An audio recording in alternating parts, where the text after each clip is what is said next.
Hello साथियों, कैसे हैं आप लोग। आशा करता हूं कि आप लोग ठीक होंगे।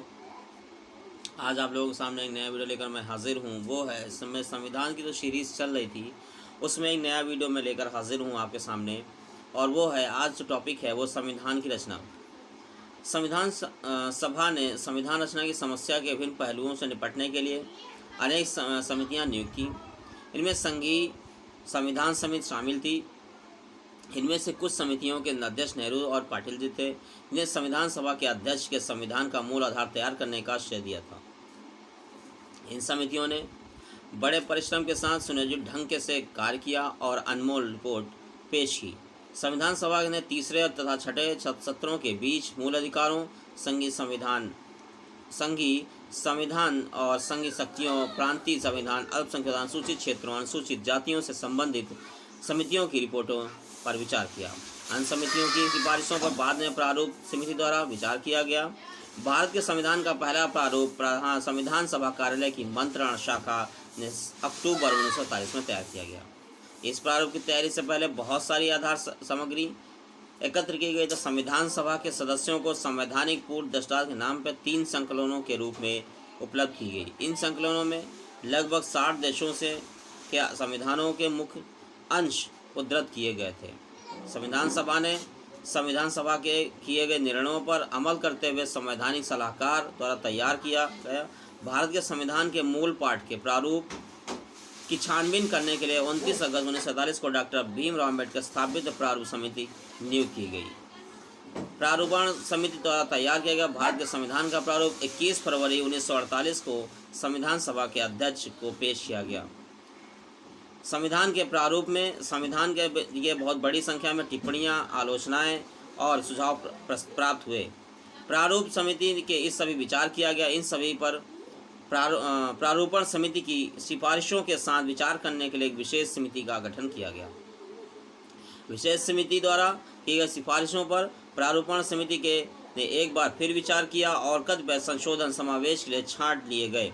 इस प्रकार के संशोधनों के निरीक्षण की सुविधा के लिए प्रारूपण समिति ने संविधान के प्रारूप को दोबारा छपवाकर जारी करने का निर्णय लिया।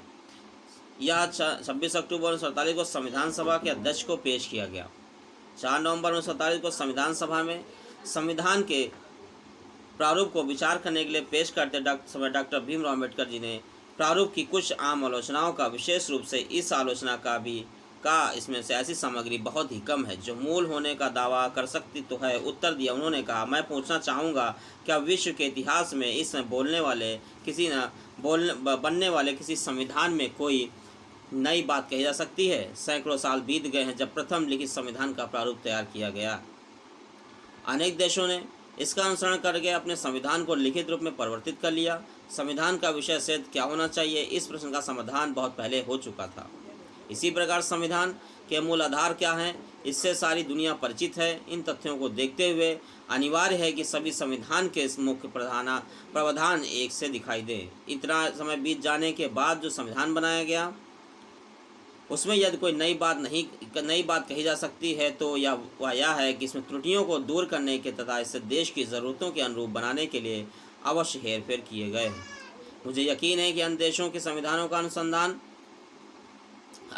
अधानुकरण करने का जो आरोप लगाया गया है वह संविधान का पर्याप्त अध्ययन न किए जाने के कारण लगाया गया है। जहाँ तक इस आरोप का संबंध है कि संविधान के प्रारूप में भारत शासन एक्ट 1935 के अधिकांश प्रावधानों का ज्यों का त्यों शामिल कर लिया गया है, मैं इसके बारे में कोई क्षमा याचना नहीं करता। किसी से उधार लेने में कोई शर्म की बात नहीं है, इनमें कोई चोरी नहीं है। संविधान के मूल विचारों के बारे में किसी का कोई पेटेंट अधिकार नहीं है। संविधान के प्रारूप का खंड विचार 15 नवंबर 1948 से 17 अक्टूबर 1949 के दौरान पूरा किया गया। प्रस्तावना इसके बाद में स्वीकार की गई। तत्पश्चात प्रारूपण समिति के परिणामी आवश्यक संशोधन किए। अंतिम प्रारूप तैयार किया गया, उसे संविधान सभा के सामने पेश किया। संविधान का दूसरा वाचन 16 नवंबर 1949 को पूरा हुआ। उससे अगले दिन संविधान सभा में डॉक्टर भीमराव अम्बेडकर ने इस प्रस्ताव के लिए विधानसभा द्वारा यथा निर्णय संविधान पारित किया गया। संविधान का तीसरा वाचन शुरू प्रस्ताव 26 नवंबर 1949 को स्वीकृत हुआ। इस प्रकार उस दिन संविधान सभा में भारत की जनता ने भारत के प्रभुत्व संपन्न लोकतांत्रिक गणतंत्र का संविधान स्वीकार किया। अधिनियमित किया गया और अपने आप को अर्पित किया। संविधान सभा ने संविधान बनाने का भारी काम 3 वर्ष के कम समय में पूरा किया, किंतु संविधान की स्वीकृति के साथ ही यात्रा का अंत नहीं हो गया। प्रारूप समिति के सभापति डॉक्टर भीमराव अम्बेडकर और संविधान सभा के अध्यक्ष डॉक्टर राजेंद्र प्रसाद ने 25 नवंबर तक 26 नवंबर 1949 को भाषण करते चेतावनी का सावधानी के साथ कहे। डॉक्टर भीमराव अम्बेडकर जी ने कहा, मैं महसूस करता हूं कि संविधान चाहे कितना भी अच्छा क्यों न हो, यदि वे लोग जिन्हें संविधान को अमल में लाने का काम सौंपा जाए खराब निकले तो निश्चित रूप से संविधान ही खराब सिद्ध होगा। दूसरी ओर संविधान चाहे कितना ही खराब क्यों न हो, यदि वे लोग संविधान को अमल लाने में काम सौंपा जाए तो वो अच्छे हों तो संविधान अच्छा सिद्ध होगा। संविधान पर अमल केवल संविधान के स्वरूपण पर निर्भर नहीं करता। संविधान केवल विधायिका, कार्यपालिका और न्यायपालिका जैसे राज्य अंगों का प्रावधान कर सकता है। राज्य के उन अंगों का संचालन लोगों पर तथा उनके द्वारा अपनी आकांक्षाओं तथा अपनी राजनीति की पूर्ति के लिए बनाए जाने वाले राजनीतिक दलों पर निर्भर करता है।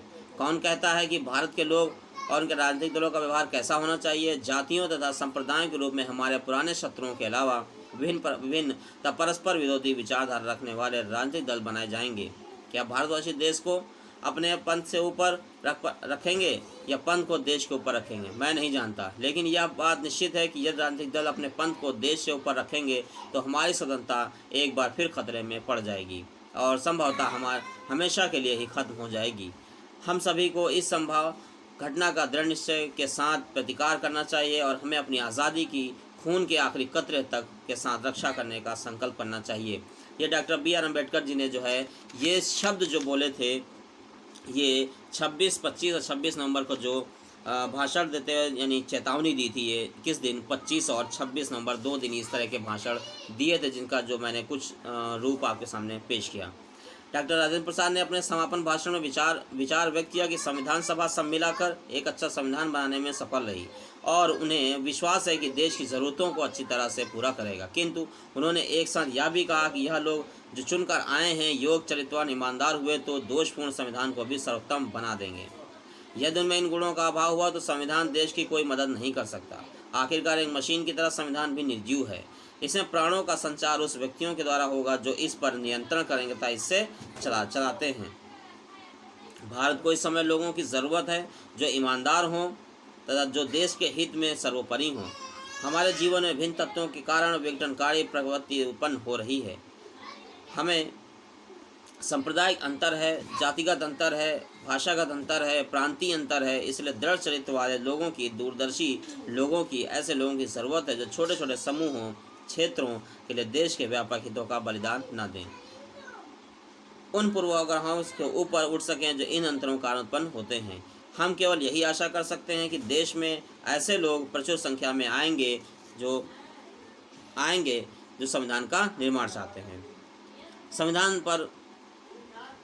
संविधान सभा के सदस्यों द्वारा 24 जनवरी 1950 को संविधान सभा के अंतिम रूप में हस्ताक्षर किए गए। हमारे संविधान निर्माताओं के कुछ जाने माने विलक्षण बुद्धि वाले व्यक्ति, महान न्यायविद, देशभक्त, स्वतंत्र सेनानी सम्मिलित थे। यदि संविधान सभा का निर्वाचन लोगों द्वारा वयस्क मताधिकार के आधार पर किया जाता तो भी उस समय इससे बेहतर या अपेक्षाकृत अधिक प्रातिनिधिक परिणामों की कल्पना करना कठिन है।